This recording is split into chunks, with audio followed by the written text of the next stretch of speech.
जड़ा में आरा छोड़ के राजा करे आ जाना। अरे काय करे जा देबू मोबाइल नंबर अरे दे राजा के खड़ा ना होला सखी। दोस्तों ये मेरी बीबी है, कुछ गाना गा के सुनाना चाहती है। पानी कठुआइल गरम करे आ जाना, जड़ा में आरा छोड़ के राजा करे आ जाना। एहे रहा नहीं जाता, तड़प ही ऐसी है ना।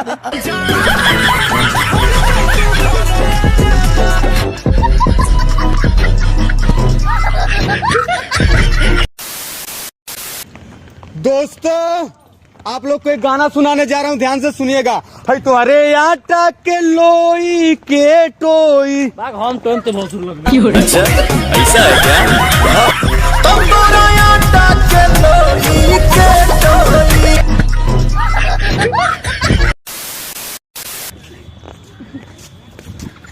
अरे सैया के हमारा के करा से कही हमें आपन दुख। राजा के खड़ा ना होला सखी राती के मुँह। राजा के खड़ा ना होला सखी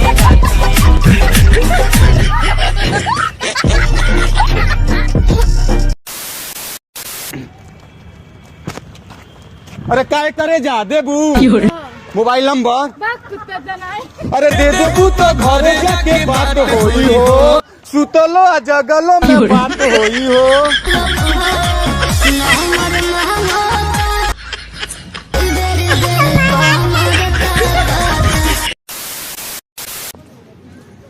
दोस्तों अगर खांसी की इलाज ना करवाया जाए तो टीबी बन जाती है, और गर्लफ्रेंड ना बदले तो बीवी बन जाती है।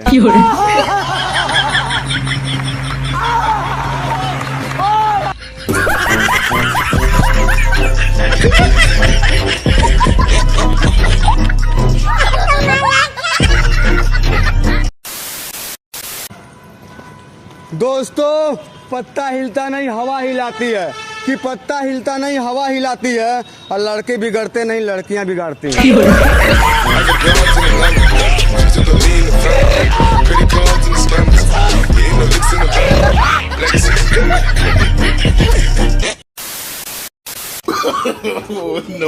अरे यार जितना तू याद आवे लू, अगर परीक्षा में सवाल याद आई आज हमें लगे सरकारी नौकरी रही।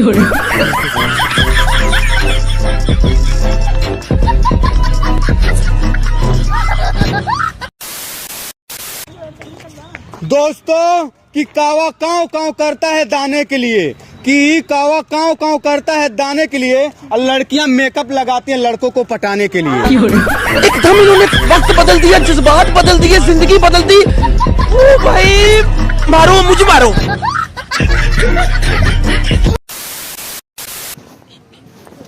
दोस्तों ये मैसेज हमारी गर्लफ्रेंड के लिए है, कि जितना तू याद आवे लू, अगर परीक्षा में सवाल याद आई आज हमारे लगे सरकारी नौकरी रही। I got broads in Atlanta, to the lean, credit cards and scams.